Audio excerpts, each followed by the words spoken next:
ពីមុនយើងថត TikTok ដើម្បីការកម្សាន្តឥឡូវនេះយើងមកថត TikTok ដើម្បីប្រកួតយករង្វាន់ម្ដងមើលប្រាប់ភាពប៉ិនប្រសប់របស់លោកអ្នកថតវីដេអូត្រឹមតែ1នាទីនៅក្នុងទីតាំងនាការរបស់បុគ្គលិករស់រានឡើងចុះឈ្មោះឥឡូវនេះគ្រប់កូនអុកសុទ្ធតែមានតម្លៃបែងក្រឡាយ៉ាងចិត្តផ្ចង់នោះជាគន្លឹះនៃភាពជោគជ័យចូលរួមប្រកួតអុកចត្រង្គល្បែងកំសាន្តខ្មែររស់រានឡើងចុះឈ្មោះ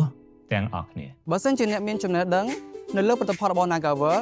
ផ្ដល់សេវាកម្មទៅដល់អតិថិជនតាមស្តង់ដារយល់ដឹងព័ត៌មានទូទៅរបស់ក្រុមហ៊ុននិងចំណេះដឹងទូទៅផ្នែកសេវាកម្មទេសចរនៅកម្ពុជាចូលរួមការប្រកួតសិល្បៈនៃសេវាកម្មទាំងអស់គ្នាជាភាសាអង់គ្លេសឬជាភាសាខ្មែរក៏បានព្រោះរស់ឡើងដើម្បីចុះឈ្មោះទាំងអស់គ្នាឥឡូវនេះពីសំណល់ទៅជាវត្ថុដែលអស្ចារ្យបង្កើតវត្ថុតាងចំនួន1ដែលប្រើប្រាស់របស់កែច្នៃឡើងវិញឬប្រើប្រាស់ឡើងវិញយ៉ាងតិច